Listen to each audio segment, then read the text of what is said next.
به چی زل زدی؟ رومی میخواستم با حرف بزنم. خب بگو. ببین، تو منو اشتباه درک نکن، اما من از ازدواج تو با حمزه راضی نیستم. که اینطور؟ و دلیل راضی نبودنت چیه؟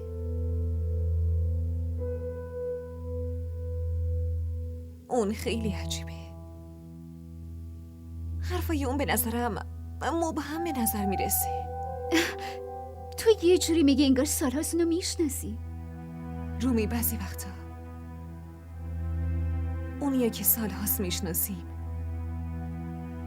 برای ما غریبه میشه.